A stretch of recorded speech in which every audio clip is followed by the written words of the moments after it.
এক মিনিট, তুই কি বলতে চাচ্ছিস ওই ছেলেটা কি যেন নাম, প্রহর মেবি, ওর কথা বলছিস? হ্যাঁ, প্রহর, আমার প্রহর। ও এখানে চলে এসছে আর আমাকেও দেখে ফেলেছে। কখন, কিভাবে? খুশি তারপর জারিফকে সবটা প্রথম থেকে খুলে ফেলল। সব শুনে জারিফ অবিশ্বাস্য কণ্ঠে বলল, হোয়াট, তুই আমাকে তোর হাজবেন্ড বলে দিয়েছিস? প্রহর আমাকে তোমার সাথে দেখে ভেবেছিল হয়তো তুমি আমার হাজবেন্ড, তাই আমি ওর ভাবনাকে সঠিক প্রমাণ করে দিয়েছি। ওই মুহূর্তে এছাড়া আর কোনো উপায় ছিল না আমার। বাহ, আর তাই তুই আমাকে তোর হাজবেন্ড বলে ঘোষিত করে দিলি? এসব করার কি দরকার খুশি? ছেলেটাকে সত্যি বলে দিলেই তো হয়। শুধু শুধু তুইও কষ্ট পাচ্ছিস আর ওকেও কষ্ট দিচ্ছিস। না বিবি, কিছুতেই না। সত্যিটা ওকে কিছুতেই জানতে দেয়া যাবে না, না হলে আবার এত দিনের সব প্রচেষ্টা বিফলে যাবে। জানি হয়তো এখন কষ্ট পাবে, তবে চিরজীবনের কষ্টের চেয়ে এই কিছুদিনের কষ্টও যে ঢের ভালো। আমি চাই ও আমাকে তোমার সাথে হাসি খুশি দেখুক, তাহলে এক সময় না এক সময় ও এটা ঠিকই মেনে নেবে যে আমার জীবনে ওর আর কোনো অস্তিত্ব নেই। তখন হয়তো ও আমাকে ভুলে নিজের জীবনে অগ্রসর হতে পারবে। আর যদি এমনটা না হয়? জারিফের এই প্রশ্নের উত্তর খুশিরও জানা নেই। জানা নেই আদৌ সে তার পরিকল্পনায় সফল হবে কিনা। আরও একটা বিষাদময় রাতের অবসান ঘটিয়ে সকালের ঝলমলে আলো ফুটে উঠল। যদিও এই আলোর কিরণ প্রহরের মাঝে পৌঁছতে ব্যর্থ, তার ভিতরের কালো আধার সারাতে ব্যর্থ। এই আধার যে একমাত্র খুশি নামক আলোতেই খুঁজবে। প্রহরের সব স্মরণে যেন খুশিতেই প্রারম্ভ আর খুশিতেই অন্ত। রাগে, অনুরাগে, শয়নে, স্বপনে সর্বত্রই খুশির আধিপত্য। প্রহরের সূচনাও খুশি আর উপসংহারও খুশি।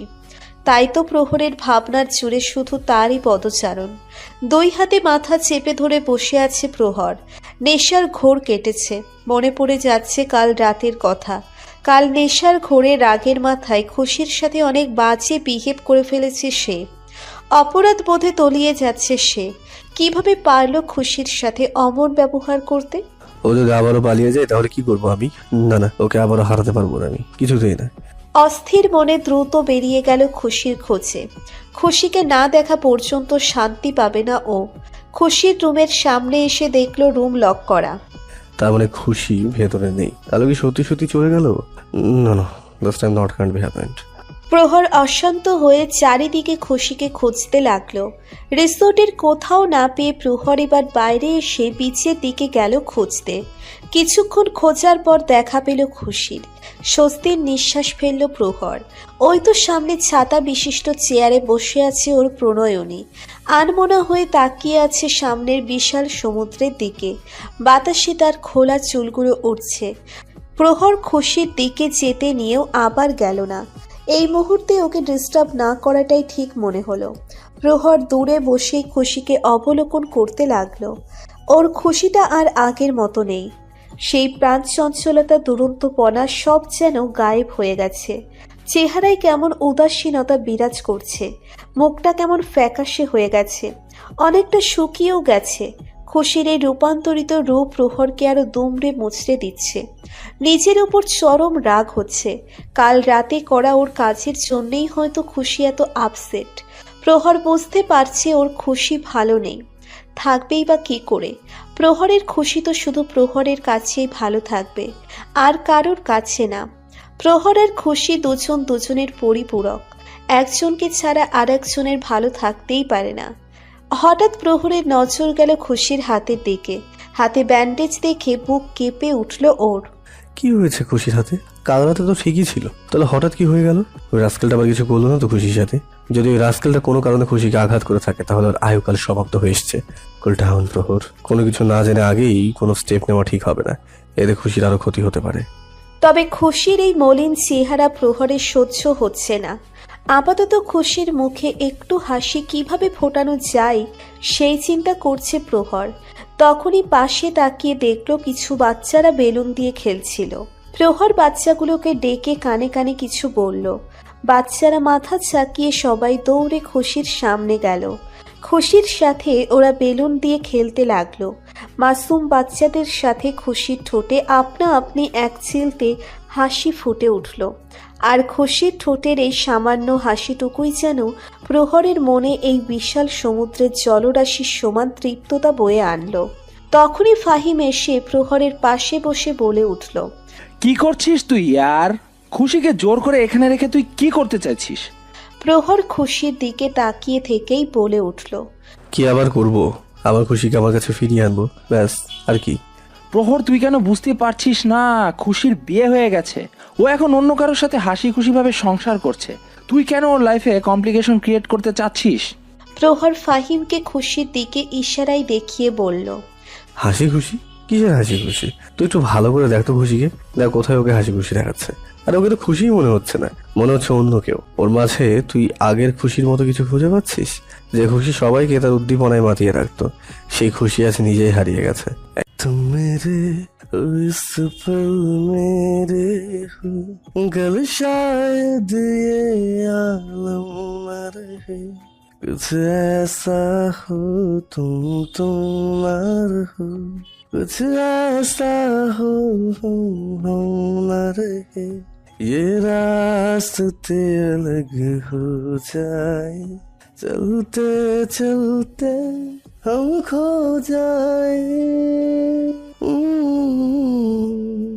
मैं फिर भी तुमको चाहूंगा, मैं फिर भी तुमको चाहूंगा, इस चाहत में मर जाऊंगा, मैं फिर भी तुमको चाहूंगा, ऐसे जरूरी हो मुझको तुम, जैसे हवाएं सांसों को, ऐसे तलाश में तुमको मैं, जैसे कि पर जमीनों का हंसना या रोना हो मुझे पागल सा ढूंढो तो मुझे, कल मुझको इजाजत हो ना हो, कल मुझसे मोहब्बत हो ना हो, टूटे दिल के टुकड़े लेकर तेरे दर पे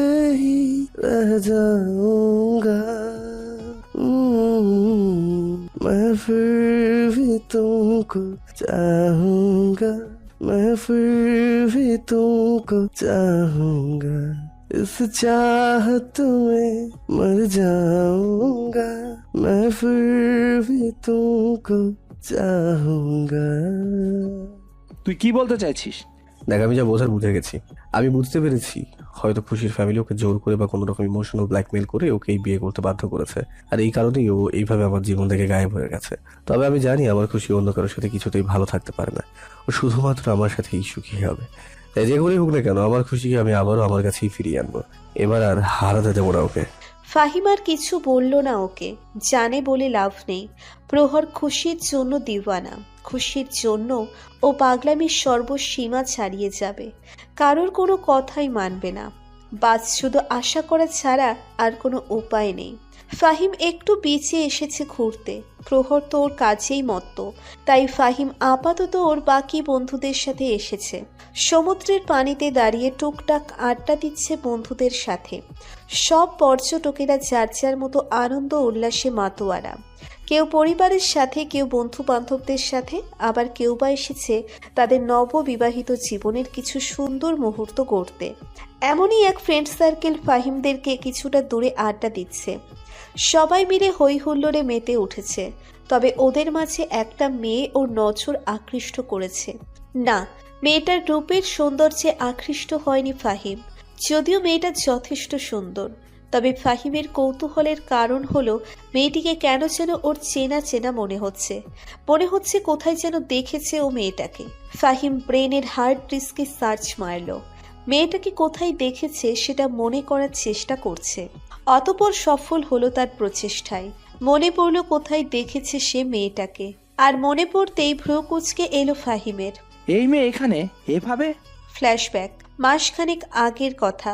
ফাহিম ওর মায়ের অনেক জোড়াচুরিতে বিয়ের জন্য অনিচ্ছা সত্ত্বেও একটা মেয়ের সাথে রেস্টুরেন্টে দেখা করতে যায়। রেস্টুরেন্টে গিয়ে টেবিল বুক করে বসে মেয়েটার জন্য অপেক্ষা করতে থাকে। 5 মিনিট একটা মেয়ে সেখানে আসে। ফাহিম মেয়েটাকে দেখে একটু বিভ্রান্ত চোখে তাকায়। মেয়েটা কেমন পুরনো দিনের মতো ঢিলা ঢালা সালোয়ার কামিজ পরেছে, চোখে ইয়া বড় বড় মোটা ফ্রেমের চশমা, চশমার পাওয়ার তো মনে হচ্ছে সর্বনিম্ন মাত্রায়। চুলগুলো মনে হচ্ছে তেলের মধ্যে ডুবিয়ে এনেছে। মেয়েটা তার বাধাই করা দাঁতগুলো বের করে বলল, জি আমি তিশা। ফাহিম নিজেকে একটু সামলে নিয়ে বলল। ও হ্যাঁ হ্যাঁ, আমি ফাহিম, বসুন না প্লিজ। তিশা ফাহিমের মুখোমুখি চেয়ার টান দিয়ে বসে লাজুক ভঙ্গিতে নিচের দিকে তাকিয়ে রইল। ফাহিম একটু স্বাভাবিক হওয়ার জন্য বলে উঠল। আপনি কি খাবেন, চা না কফি? তিশা কিছু না বলে ওভাবেই বসে আছে। ফাহিম আবারও বলে উঠল। বলেছিলাম যে আপনি কি কিছু অর্ডার দিবেন? তিশা তখন বলে উঠল। কি বললেন? আর একটু জুড়ে বলুন না, আসলে আমি কানে কম শুনি তো। আগে তো একদমই শুনতে পেতাম না, এই তো কিছুদিন আগে অপারেশন হয়েছে, তাই এখন একটু শুনতে পাই। বেচারা ফাহিম হত বিহ্বল হয়ে গেল। ওর মা কি দেশে আর কোনো মেয়ে খুঁজে পায়নি? শেষমেশ কিনা এই মেয়ে। তবুও নিজের মনোভাব কোনো রকমে দমিয়ে নিয়ে একটু উচ্চস্বরে বলল, আমি বলছিলাম আপনি কি খাবেন? জি ধন্যবাদ, আমি এখন কিছু খাবো না। আসলে আমার আবার গ্যাসের সমস্যা আছে, একটুখানি গড়বড় হলেই বোম ব্লাস্ট শুরু হয়ে যাবে। তাই মা বলেছে আমি এবার যেন কিছু না খাই, না হলে গত 89 নাম্বার ছেলেটার মতো আপনিও ব্লাস্টেড উড়ে যাবেন। বেচারা ফাহিম সেদিন কোমায় চলে যেতে রক্ষা হয়েছিল। বাসায় গিয়ে সেদিন ওর মায়ের সাথে অনেক রাগ দেখিয়ে ওই বিয়েতে মানা করে দেয়। কিন্তু আজকের এই তিশা তো অন্যই একজন মনে হচ্ছে। সেদিনের সেই তিশার সাথে কোনো মিল নেই এই মেয়ের। এই মেয়ে তো একেবারে মডার্ন মেয়েদের মতো জিন্স প্যান্ট টপস পরা, চোখে নেই কোনো চশমার বালাই, চুলগুলো এখন বাতাসে দোল খাচ্ছে। কাহিনী কি? এটা কি সত্যিই তিশা নাকি ওর কোনো যমজ বোন?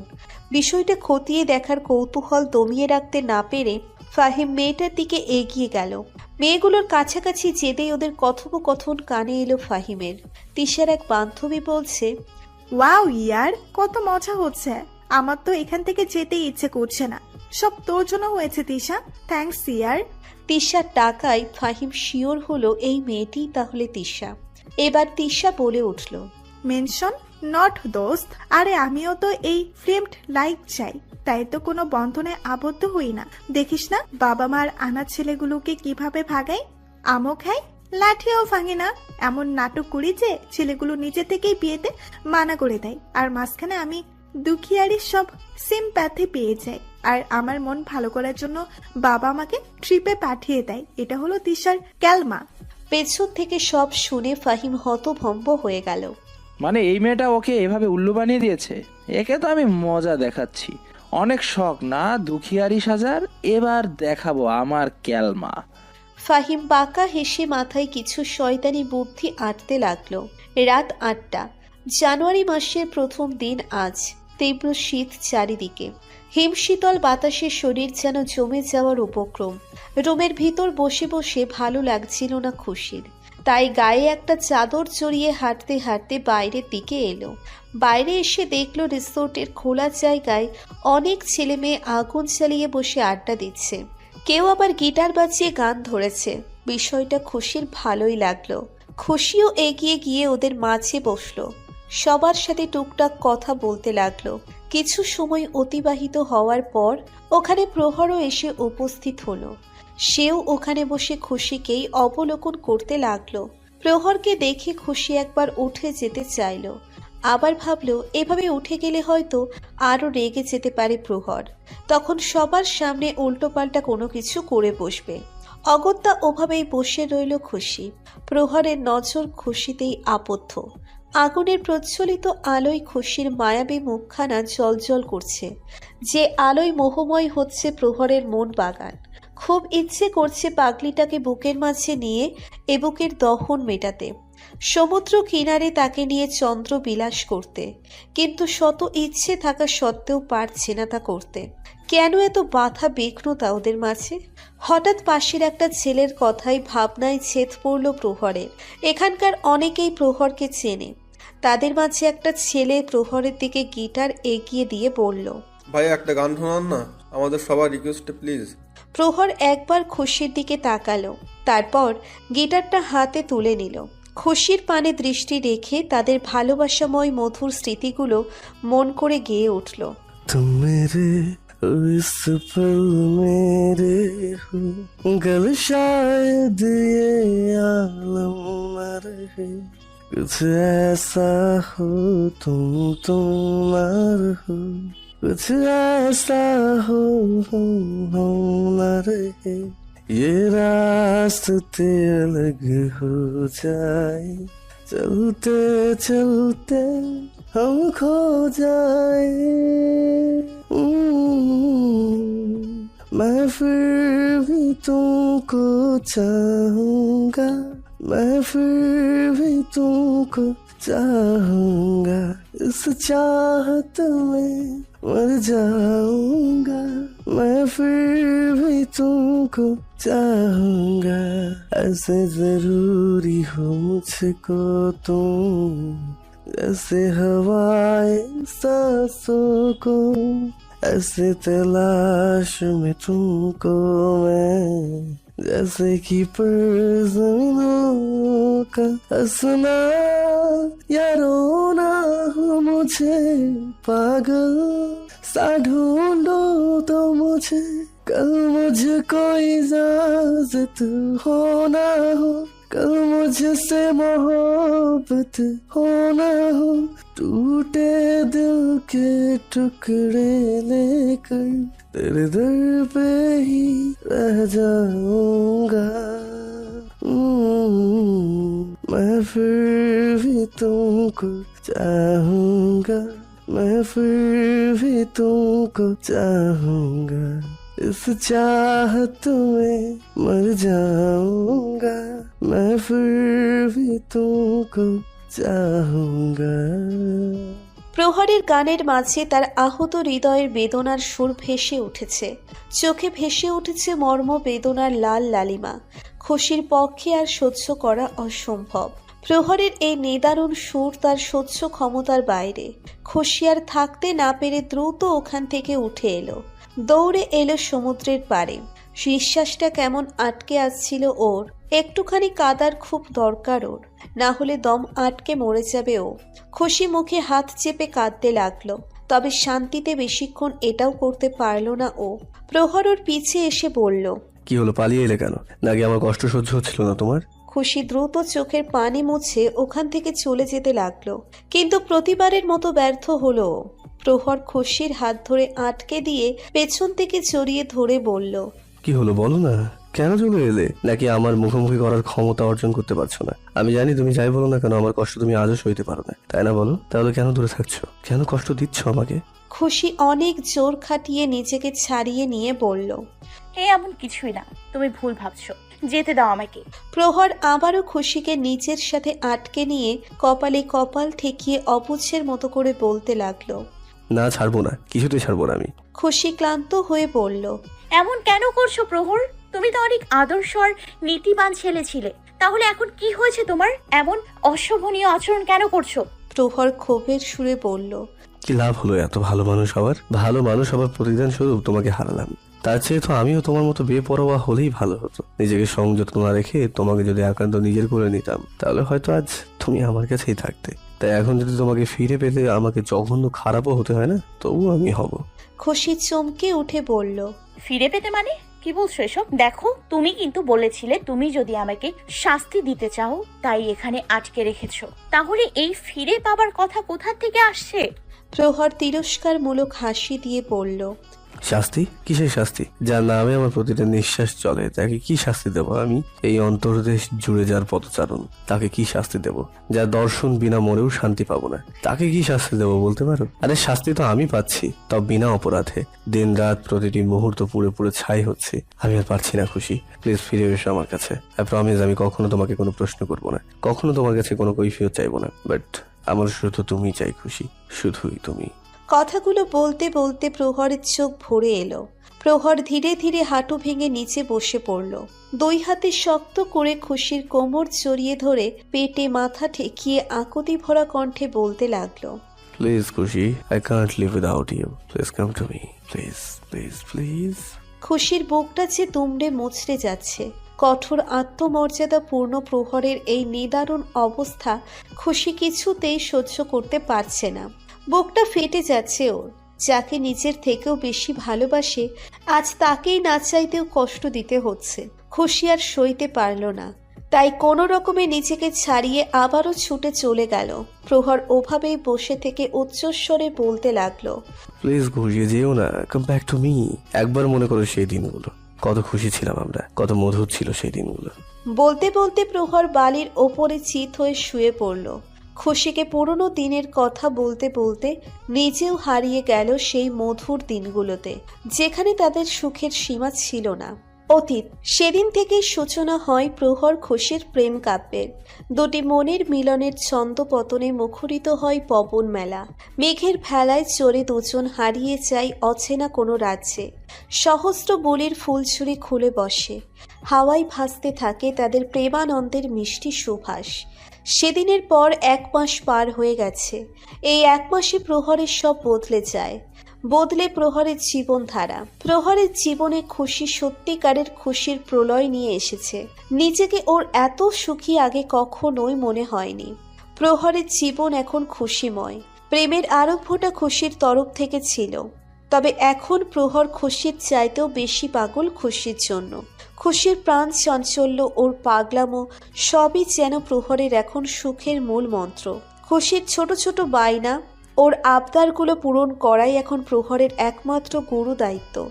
এক মুহূর্তের জন্যেও খুশির ঠোঁটের হাসি বিলীন হতে দেয় না প্রহর। এই হাসিই যে ওর জীবনের সর্বোচ্চ পরম পাওয়া। তাই তো হাজার চেষ্টা হলেও খুশির সব আবদার পূরণ করে ও, যার দরুন প্রহরকে কখনো খুশির হাতের রান্না করা খাবার নামক বিষ ও হাসি মুখে সাবার করতে হয়। খুশি প্রায়ই প্রহরের জন্য নতুন রান্নার এক্সপেরিমেন্ট করে নিয়ে আসে, আর খুশির মন ডাকতে বেচারা প্রহরকে সেগুলো পেটে চালান করতে হয়। তার উপর আবার প্রশংসাও করতে হয়। আবার কখনো খুশির আবদার পূরণ করতে রাতভর ভিডিও কলে কথা বলতে হয়, যদিও বলার কাজটা শুধুই খুশির থাকে। প্রহর তো কেবলই নীরব শ্রোতার ভূমিকা পালন করে। খুশি নিজেই রাতভর কথা বলার আবদার করে ঘণ্টাখানিক যেতে না যেতেই ঘুমে তলিয়ে যায়, আর প্রহর মুচকি হেসে তাকিয়ে থাকে। তার দুষ্টু পুরীটাকে দেখতে দেখতে রাত পার করে দেয় সে। এভাবেই বহমান হতে থাকে ওদের প্রেমের ভেলা। প্রহরের জীবনের এই বদলানো রূপ জিদান সাহেবও খেয়াল করেছেন। তিনি লক্ষ্য করেছেন তার ছেলে এখন হাসি খুশি থাকা শুরু করেছে। তার বর্ণনা অনুযায়ী প্রহর এখন নর্মাল হতে শুরু করেছে। ব্যাপারটাই তিনি খুশি হচ্ছেন। তার ছেলের জীবনে যে কিছু একটা ঘটেছে তার আভাস পাচ্ছেন তিনি। তবে প্রহরকে এ ব্যাপারে কিছু জিজ্ঞেস করেনি। সময় হলে হয়তো প্রহর নিজেই বলবে। ছেলেটা যে জীবনে একটু সুখী হচ্ছে এটাই বড় কথা। আজ প্রহরের প্রেম নিবেদনের 1 মাস পূর্ণ হয়েছে, আর খুশি বায়না ধরেছে সে আজকের এই দিনটাকে মান্থলি অ্যানিভার্সারি হিসেবে পালন করবে। আজকে সে প্রহরের সাথে ফার্ম হাউসে গিয়ে এই দিনটাকে সেলিব্রেট করবে। যদিও প্রহরের এসব কিছু অহেতুক অর্থহীন মনে হয়, তবুও খুশির জেদের কাছে বরাবরই তাকে হার মানতে হয়। না হলে যে জনাবা অভিমান করে কথা বলা বন্ধ করে দেয়, যেটা প্রহরের পক্ষে এফোর্ড করা সম্ভব নয়। তা খুশির আদেশ অনুযায়ী গাড়ি নিয়ে ওদের বাসার সামনে এসে হাজির হয়েছে। একটু পরেই হাসি মুখে বেরিয়ে এলো খুশি। প্রহর চোখের সানগ্লাস খুলে সানগ্লাসের একটা হ্যান্ডেল দাঁতের মাঝে ধরে রেখে মুগ্ধ নয়নে তাকিয়ে রইল ওর মন ময়নার পানে। মেয়েটা এত কিউট কেন? ওর এই হাসি মুখখানা জাস্ট পাগল করে দেয় প্রহরকে। মন চাই শুধু সারাক্ষণ চোখের সামনে বসিয়ে রাখি আর দেখতে থাকি। খুশি হেলে তুলে এসে প্রহরের মুখের সামনে তুড়ি বাজিয়ে দুষ্টু হেসে বলল, জানি আমি একটু বেশি সুন্দর, তাই বলে এভাবে তাকিয়ে থাকতে হবে? আবার বুঝি শরম করে না? প্রহর এক ভ্রু উঁচিয়ে বলল, শরম? আর তোমার এটাও সম্ভব? আরে অসম্ভবের কি আছে, লজ্জা আমারও আছে। হ্যাঁ, কিন্তু আমি ওরে পাত্তা দিই না, সেটা আলাদা ব্যাপার। আমি আবার এসব অদরকারি জিনিসে পাত্তা দিই না। হয়েছে, এখন দয়া করে গাড়িতে উঠে বসুন। খুশি হেসে দিয়ে ফটাফট গাড়িতে উঠে বসলো। প্রহর মুচকি হেসে গাড়ি স্টার্ট দিল। গাড়ি চলছে আপন গতিতে, আর খুশিও মেতে উঠেছে তার নিজস্ব উদ্যমে। গাড়ির জানালা খুলে ইচ্ছে মতো বাতাসে চুল উড়াচ্ছে। মিউজিক সিস্টেমে সং প্লে করলো। গানের তালে তালে বসে থেকেই হাত আর মাথা নাড়িয়ে নাচতে লাগলো খুশি। প্রহরের সানগ্লাসটা নিচে পড়ে নিয়ে হাত ঘুরিয়ে ঘুরিয়ে ব্রেক ডান্স করতে লাগলো। প্রহর শুধু মুচকি হেসে খুশির কার্যকলাপ দেখছে। খুশি নিজে নাচতে নাচতে আবার প্রহরের হাতের উপর দিয়ে আঙ্গুল নাচাচ্ছে। এভাবেই খুশির প্রাণবন্ত আর উৎসাহের মাঝেই ওরা ফার্ম হাউস পৌঁছে গেল। গাড়ি থামাতেই খুশি ফটাফট নেমে দৌড়ালো। প্রহর একটা দীর্ঘশ্বাস ছেড়ে মাথা নেড়ে হাসলো। এই মেয়েটাকে নিয়ে আর পারা গেল না। এখানে আমার সাথে সময় কাটানোর কথা বলে আসে, অথচ এখানে এসে আমার কথা বেমালুম ভুলে যায়। ছুটে যাবে পশু পাখিগুলোর কাছে। যতক্ষণ থাকে পশু পাখি আর বাকি কর্মচারীদের সাথে আড্ডায় মেতে থাকে। আমি যেখানে আছি তার কোনো হুঁশই থাকে না ম্যাডামের। তাকে অনেক খুঁজে খুঁজে বের করতে হয়। আজও তার ব্যতিক্রম হলো না। খুশি এসেই মেতে উঠেছে সবার সাথে। এই কয়েক দিনেই এখানকার পশু পাখি আর কর্মচারীগুলোরও খুশির সাথে খুব ভাব হয়ে গেছে। খুশি আসলে তাদেরও অনেক ভালো লাগে। মেয়েটা সবাইকেই মাতিয়ে রাখে। খুশি আসতেই শ্যামি আর জনি দৌড়ে এলো খুশির কাছে। খুশিও হাসি মুখে তাদের গায়ে হাত বুলিয়ে বলল, কিরে জনি, সামি, কেমন আছিস তোরা? আমার কথা মনে পড়েছে তোদের? আর শ্যামি, তোর ক্যাটরিনার সাথে লাভ স্টোরি কেমন চলছে রে? হ্যাঁ হ্যাঁ, এখন তো ক্যাটরিনা একেবারে যুবতী হয়ে গেছে। দেখিস আবার অন্য ছেলে ছাগল আবার ওকে পটিয়ে না ফেললে। তাই তুই যত দ্রুত সম্ভব ওর বাবা মায়ের কাছে বিয়ের প্রস্তাব নিয়ে যা। শ্যামি লেজ নাড়িয়ে খুশির গা ঘেঁষে ঘেউ ঘেউ করল। খুশি তখন বলে উঠল, ও আচ্ছা, আমি তোর জন্য নিয়ে যাব তোর প্রস্তাব। আচ্ছা ঠিক আছে, চল আজই তোর বিয়ের প্রস্তাব নিয়ে যাব, আর আজই তোদের বিয়েও দিয়ে দিব। খুশি শ্যামির সাথে যেতে যেতে গাইতে লাগলো, বন্ধু তোর বারাত নিয়ে আমি যাব। খুশি ক্যাটরিনার মায়ের কাছে এসে বলল, শুনুন আন্টি, আমি আমার ভাই স্যামির জন্য আপনার মেয়ের পা চাইছি। আমার ভাই লাখে একজন, নাম্বার 1 হ্যান্ডসাম বয়, সকল কুকুরনিদের ক্রাশ বয়। আপনার মেয়েকে অনেক সুখে রাখবে, সারা জীবন ঘাস আর ভুসিতে ভরিয়ে রাখবে, কখনো কোনো অসুবিধা হতেই দেবে না। আর 6 মাসের মাথায় আপনাকে নানি হওয়ার সুখ দেবে। তাই আর না ভেবে ফটাফট রাজি হয়ে যান। ক্যাটরিনার ম্যা ম্যা করে উঠল আর খুশি হাতে তালি বাজিয়ে বলল, বাহ বাহ, অনেক ভালো। তাহলে বিয়ে পাকা হয়ে গেল। আমরা এখনই ওদের বিয়ে দিব। আপনারা রেডি হয়ে যান, আমি বর বউকে সাজিয়ে নিয়ে আসছি। প্রহর খুশিকে অনেকক্ষণ ধরে না দেখতে পেয়ে ওকে খোঁজার জন্য বাইরে এলো। বাইরে এসে যা দেখলো তাতে বেচারার চোখ চড়ক গাছ হয়ে গেল। ফার্মের সামনে খোলা জায়গায় সব কর্মচারীরা গোল হয়ে বসে আছে, আর মাঝখানে বসে আছে দ্য গ্রেট খুশি রানী। ওর সামনেই শ্যামি আর খুশির সেই ক্যাটরিনা। শ্যামিকে বরের মতো আর ক্যাটরিনাকে বউয়ের মতো সাজিয়ে রেখেছে। একটু পরে খুশি বলে উঠল, হ্যাঁ তাহলে শুরু করা যাক। তো ফার্ম হাউসের নিবাসী টমির সুপুত্র স্যামি 10 আটি তরতাজা ঘাস দেনমোহর নগদ বুঝিয়া পাইয়া তাকে স্বামী হিসেবে গ্রহণ করিলে বলো কবুল। ও তুমি তোর কবুল বলতে পারবে না, তাই ম্যা বলো। ক্যাটরিনা একটু পরে ম্যা করে উঠল। খুশি হাতে তালি বাজিয়ে বলল, বাহ বাহ, অনেক ভালো। তাহলে বিয়ে সম্পূর্ণ হইল। তাহলে এখন আমরা সবাই ওদের সুখী জীবনের জন্য মোনাজাত করি। খুশির কথা মতো সবাই 2 হাত তুলে মোনাজাত ধরে দোয়া দরুদ পড়া শুরু করলো। খুশির এই মহানুভাব কারসাজি দেখে প্রহর তবদা খেয়ে গেল। ছাগল আর কুকুরের বিয়ে, আই মিন লাইক সিরিয়াসলি? এটা শুধু এই পাগলির দ্বারাই সম্ভব। এই তো প্রকৃতি নিয়মকে উল্টে ফেললো। আর এই বদমাইশ গুলো কম না, খুশির সাথে বোধহয় এরাও পাগল হয়ে গেছে। প্রহর ওদের সামনে এগিয়ে গিয়ে বলল, কি হচ্ছে কি এসব? খুশি প্রহরের দিকে তাকিয়ে বলল, আরে তুমি এসে গেছো। দেখো দেখো, আমি কত মহান কাজ করেছি, ওদের ভালোবাসাকে মিলিয়ে দিয়েছি। আসো, তুমিও আসো, এসে ওদের আশীর্বাদ দাও। তুমিই তো ওদের আসল অভিভাবক, তাই তুমি ওদের সুখী জীবনে আশীর্বাদ দাও। আসো আসো। প্রহরের এখন উপলব্ধি হচ্ছে ও এখানে এসেই বোধহয় মস্ত বড় ভুল করে ফেলেছে। এখন কি ওকেও এই পাগলামিতে সামিল হতে হবে? প্রহর কোনো মতে গলা খাকারি দিয়ে বলল, আমার একটা জরুরি কাজ মনে পড়ে গেছে, আমি এক্ষুনি আসছি, তোমরা কন্টিনিউ করো কেমন? কথাটা বলেই কোনো মতে কেটে পড়ল প্রহর। এখানে থাকা মানেই ইজ্জতের ফালুদা করা। প্রহর ড্রয়িং রুমে বসে ল্যাপটপে কিছু মেইল চেক করছে। খুশি তো সেই যে এসেই হই হুল্লোড়ে মেতে আছে। এখনো পর্যন্ত একবারও প্রহরের কাছে আসার সময় হয়নি ম্যাডামের, তাই অগত্যা বসে বসে নিজের কাজ করছে। কিছুক্ষণ পরেই খুশি রানী হেলে দুলে এলো। প্রহরের মাঝে সোফায় ধপ করে বসে পড়ে। প্রহরের কাঁধ জড়িয়ে ধরে কাঁধে মাথা রেখে ক্লান্ত সুরে বলল, আই এম সো টায়ার্ড। বিয়ে শাদী পাড়ি দেয়া চারটিখানি কথা না, কত ঝামেলা, বাপরে। প্রহর মুচকি হেসে এক হাত উঠিয়ে খুশির কাঁধ জড়িয়ে নিয়ে বলল, কি হলো ম্যাডামের? দুষ্টু বুড়িটা ব্যাটারি লো হয়ে গেছে বুঝি? অনেক। নো টেনশন, আমি এক্ষুনি আমার দুষ্টু বুড়িটার জন্য এনার্জি যুক্ত জুস বানিয়ে আনছি। ওকে, সন্ধ্যা হয়ে আসছে, আমাদের আবার বের হতে হবে।